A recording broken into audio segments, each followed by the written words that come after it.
आम आदमी पार्टी का वो सबसे चमकता हुआ चेहरा जिसने अचानक पाले को बदला, सीधे बीजेपी के दामन को थामा और अब महज कुछ ही दिनों के भीतर संसद की एक ऐसी कुर्सी पर जाकर बैठ गया है जहां से वो सीधे देश की जनता के भाग्य का फैसला करने वाला है।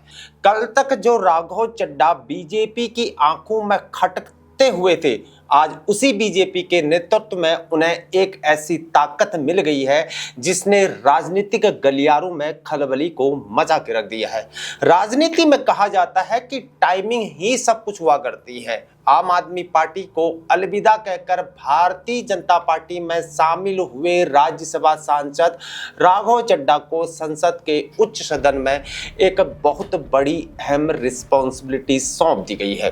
राज्यसभा के सभापति सीपी राधाकृष्णन ने संसद की सबसे प्रतिष्ठित कमेटियों में से एक यानी याचिका समिति कमेटी ऑन पिटीशन का पुनर्गठन किया हुआ है और इसका नया अध्यक्ष सीधे अब राघव चड्ढा को नियुक्त कर दिया गया है। इस पैनल में हर्ष महाजन, गुलाम अली और जेबी मातेर हिसाम जैसे बेहद अनुभवी और दिग्गज सांसद भी शामिल हैं।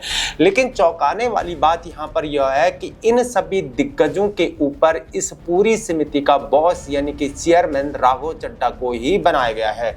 अब यहाँ एक बड़ा सवाल उठा करता है कि आखिर इस याचिका समिति के पास ऐसी कौन सी पावर हुआ करती है जिसके लिए इसे इतना महत्वपूर्ण माना जा रहा है। सीधे शब्दों में अगर कहें तो यह समिति संसद के अंदर आम जनता की सबसे बड़ी अदालत हुआ करती है। राघव चड्ढा ने अभी कुछ ही समय पहले आम आदमी पार्टी को छोड़ा हुआ था। विपक्ष के कई नेताओं का यह मानना था कि भारतीय जनता पार्टी में शामिल होने के बाद राघव को अपनी जगह बनाने में लंबा वक्त लगेगा, लेकिन भारतीय जनता पार्टी में एंट्री मारते ही इतनी जल्दी संसद का इतना बड़ा और सीधे जनता से जुड़ा हुआ पद मिलना अब साफ इशारा करता है कि भारतीय जनता पार्टी के भीतर राघव चड्ढा का कद और उनका प्रभाव अब बहुत तेजी से बढ़ता हुआ जा रहा है। इसे बीजेपी का एक बड़ा मास्टर स्ट्रोक भी आप मान सकते हैं। मेरे दोस्तों, क्या राघव चड्ढा इस नई और बड़ी रिस्पॉन्सिबिलिटी के साथ राज्यसभा में आम जनता की असली जो आवाज है वो क्या वो बन पाएंगे,